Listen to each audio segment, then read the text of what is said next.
Hello, the internet. My name's Laura. Welcome back to my channel. So my plan was actually to have my second video after my announcement, the last video, be one where I was doing showing you my woodworking and doing a woodworking project and kind of showing you that hobby. But I got a little bit distracted by something else. That is now something that I am focusing on. And so I figured that I would go ahead and do a video on this because it's something that I'm interested in, and so, we're gonna go. So, one of the other things that I like doing, I have plants, I have writing, I have woodworking, I also like playing video games. I've played video games basically my entire life. I like the type of games where they're fairly easy, they're fun, they're cooperative. I don't like PvP type games or games where it's super difficult. And so that's basically what I've been playing my entire life. And this new game came out called Elden Ring. And it is an open world RPG game. But it is done by the From Software team, which is they're basically known for the Dark Souls games. If you don't know the Dark Souls games are very, very hard.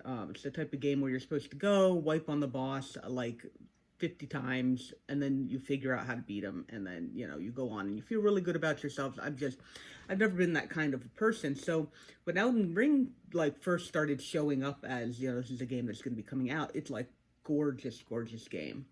And so I was like, oh my gosh, that's gorgeous. And we were getting off of the high of Breath of the Wild, which was also an open world game and just super, super fun and amazing. And just that game changed my life. Breath of the Wild was a big, big deal. And I was like, oh, Elden Ring. And everybody's like, oh no, it's a Souls game. You don't want to play a Souls game. And I was like, you're right. I don't want to play a Souls game because, it's not the type of game that I liked playing. And so I was just like, okay, I'm not going to play this game. And I kept seeing screenshots of it. I kept seeing, when it finally came out, it came out I think at the beginning of the year. And when it finally came out, I saw people were playing it and people were talking about it. And, people I knew were playing it and saying stuff. And I was like, oh, I kind of want to play this. And then everybody was like, you remember this is a Souls game? I'm like, I remember it's a Souls game. And then what happened a couple of days ago is that I was watching some videos. One of my favorite authors, Brandon Sanderson, posts a lot on YouTube, and so I watch some of his videos sometimes. And he actually posted a video of him playing Elden Ring, and I was like, oh, okay, I'll watch this. I like Brandon Sanderson, and I'm interested in Elden Ring. I will watch this thing together. And so he's going through this dungeon. And, he's going through this dungeon and he's kind of explaining the dungeon and kind of explaining how the game works, because he assumes the people that are watching this are probably not going to know. Because, a lot of his fans are probably not going to just, anyway. So he's going through this dungeon and explaining all of this stuff, and I'm watching him play, and he's explaining the design elements of this dungeon and the things that he enjoys about it, and he's talking about From Software and the way that they design games and all this kind of stuff, and I'm just like, and then the thing that he said was, you've got a whole bunch of different options with character creation. So really your difficulty depends on what type of character you play. If you play something with a shield or you play something with magic where you're at range, it's going to be easier than if you play the way that I'm playing. He was playing double huge swords, no defense and very, very slow. So, a little high. But he was like, you can, and I was like, you're telling me that I could play this game. Brandon Sanderson is telling me that I can play this game. And so I sat down and I thought about it, and I was like, okay, I am going to try this game on Steam, because Steam you buy it and then you can return it if you don't like it. And I was like, all right, I'm going to try this game and we're going to see where it goes. And so I bought the game. It took 4 or 5 hours to download because it's like a huge game, which is not surprising. It's an open world. It's very big. It's very pretty, and I started playing it, and I kind of stumbled through it. I did okay. I got through the tutorial all right. I got out into the world, and I was just like, oh my god, this is gorgeous. And I understood that the little, well, the big horse in the gold armor with the big guy in the gold armor and the big weapon and the shield, like, were not something that I needed to be fighting at the beginning of the game. Like, I understood that kind of stuff. Um, and so, I'm like I'm exploring around, and then I find this dungeon, and I'm like, oh, Brandon Sanderson did a dungeon. I could totally do it. So I go in this dungeon, and I died a lot. I mean, I died a lot. Let's just be perfectly honest. I died a lot, but I was like, I can do this, and go get my runes back. I can, this, that, and the other thing, and I finally got to the final boss of the dungeon, and I tried it a number of times, and I was just like, I can't do this. I can't do this. And like I kind of panicked a little because at that point I was like at the 2 hour mark where you're supposed to be able to you're supposed to send the game back if you're not gonna, So I was like, okay, I can't do this. I'm not enjoying this. It's terrible. And so I told them, take the game back. Like I did the thing to get the refund, and then I went to work because I had to work, and I had basically, spent my whole day playing this and downloading it first and then playing it. But I was feeling bad about abandoning it because I was like, you haven't even gotten into the game. It's only been 2 hours in like this massive open world exploration game. And didn't you read something about there being difficult dungeons at the very beginning of the game that you really kind of want to avoid until you've leveled up a little bit? I hadn't even leveled up any. I hadn't even gotten to the point where they taught you about leveling up because I just got distracted. It was a dungeon. I went into the dungeon. And, it's so me. And so I was looking up videos on playing Elden Ring while I was at work. In between actually working, and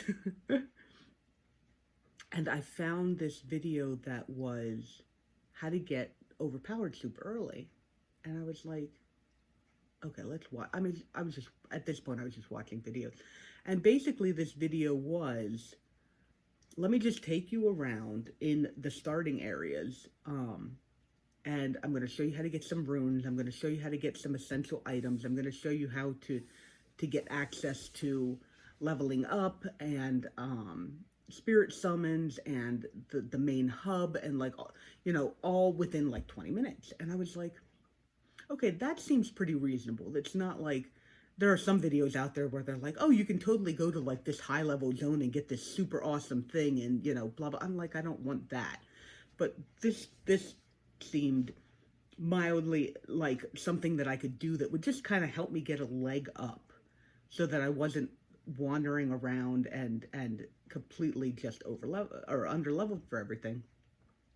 And so I went home and I bought the game again. I had gotten my refund, like while I was at work, I got a refund, and then I went and I bought the game again, and I go back in because I still had all my save data. All the data was still on the computer. I just didn't have access to it, like, because I had returned it, but then I rebought it, and so I got access to everything again. So I went back into my game, and I went back to the starting area, like the very beginning, and I watched this video, and I went and did all the stuff that it said in this video. And so I got a decent number of runes for leveling up. I got a whole bunch of stuff that actually, helped me get a little bit of a leg up. And then at that point, I mean, I wouldn't say I was overpowered.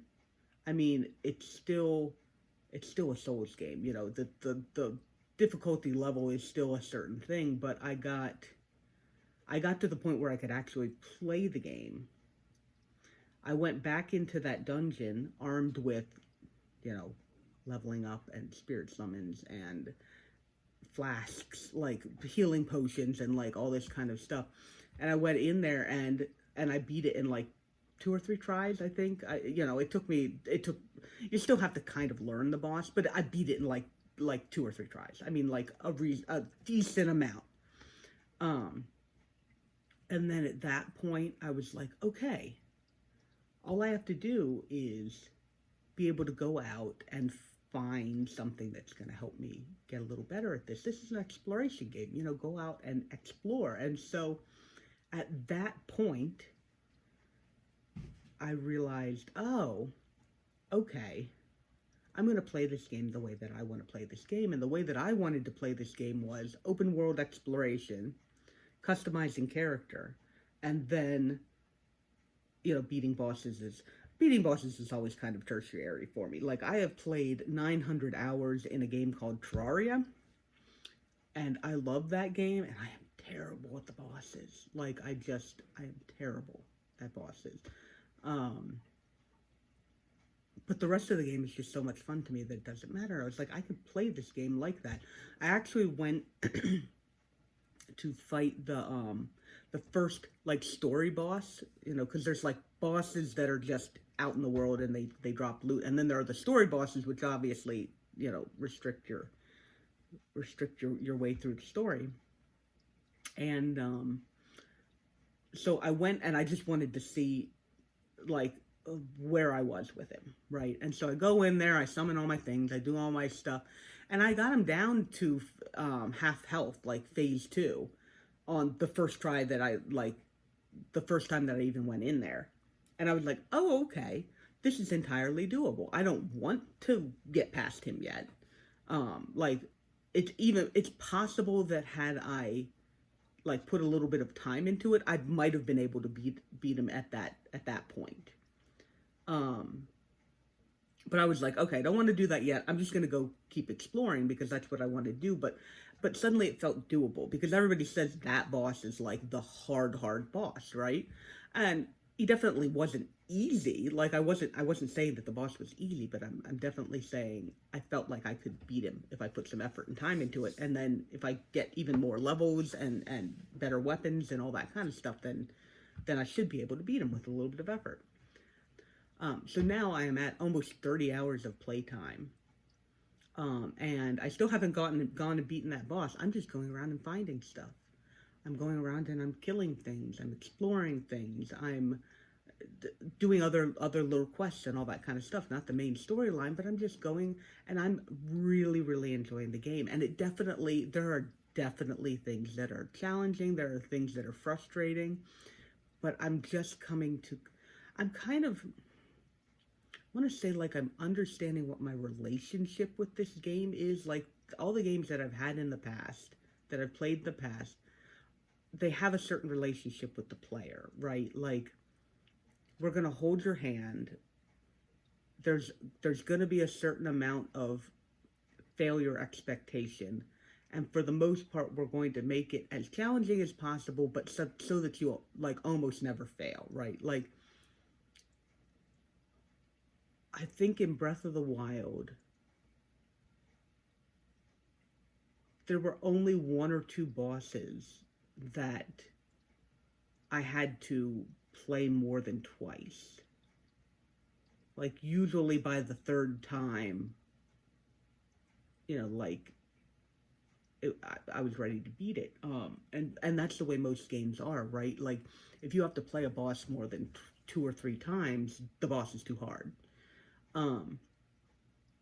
But that's not how it is in Elden Ring. In Elden Ring, the challenge level is definitely there, and if you accept that the challenge level is there, and that you're going to have to actually go out and prepare a little bit, or even beat your head against the boss a little bit to learn the patterns and all that kind of stuff, if you accept that that is the relationship you are getting into with this game, it's no longer frustrating. I mean, I'm not going to say it's not frustrating. It can be frustrating, but when you accept that that's the reality of it, it's not as frustrating. And I've come to accept what my relationship is with Elden Ring, and it is giving me lots and lots of dividends. I am exploring, I am seeing things, I am super excited, and I'm I don't want to say I'm not excited about the bosses, because part of me wants a little bit of the challenge, and I've talked to some people who have played like Dark Souls games in the past, and they're like, "Oh, this game isn't as good as the other Dark Souls games," and I think part of what they were saying is that this game is definitely, from what I've heard of Dark Souls games, because I've never played them before, from what I've heard of Dark Souls games, this game is a lot easier. At least the earlier parts of this game are a lot easier. Um, and, but I'm okay with that. You know, like that. They were like, "Oh, you want to go and play these other Dark Souls games?" I was like, I don't want. I am not here for Dark Souls. I am here for this game that happens to be a Dark Souls type game. Yeah. And and like I said, I'm enjoying it. I really am. And so, for anybody out there who might be like, if you're not a gamer, I'm absolutely not suggesting this game. You need to understand like video games in general. You need to be a gamer. But if you've played video games before and you're the type of person who doesn't really like a huge... But if you are sparked by exploration and RPG type games and you know, high customability and just secrets and all that kind, like, do not be scared off by the fact that this is a Dark Souls game the way that I was. I mean, like, if you're... And I'm pretty, like, I am not coordinated when it comes to playing stuff like that. So, like, you very possibly cannot be less less coordinated at you know, being in battle, blah blah blah, than I am. Like, I am suggesting that if this type of game, the open exploration customized RPG, interests you, then give it a shot. You know, if you are going to die, if you really really don't want to die, okay, don't worry about it. There are other games out there. But if you've been intrigued by it and you're really just kind of being turned off by the fact that it's a Souls game, I suggest you give it a try, because I really really like it, and I'm having a ton of fun. And I've even gotten to the point now where I open treasure chests, and I'm legitimately excited when they end up being trapped treasure chests where they teleport you somewhere super high level that you're not supposed to go yet, because, like, exploration, I mean, right? Like, you know, treasure's great, and ending up in a new place is also pretty awesome. So that is my experience with Elden Ring, and it, you know, I hope that it was entertaining, the watching me, you know, the little clips, watching me play. And you know, if you're interested in picking it up, let me know. I mean, if you are already playing Elden Ring, you could already be playing Elden Ring, then, you know, let me know. And if you decided to pick up Elden Ring because of this, which, you know, more power to you, you know, let me know. There's a multiplayer. I haven't done any of it yet, but that might be interesting to try out if I've got any people who are playing it that are people that I know. Like I said, this is one of the videos that is just, these are the things that I'm interested in, and so this is what I'm making a video on. And so if you like this video, go ahead and like this video. If you didn't like this video, the next one's probably going to be something completely different. So go ahead and subscribe. And thank you very much for spending some of your time with me. I will see you guys in the next video. Okay, bye-bye.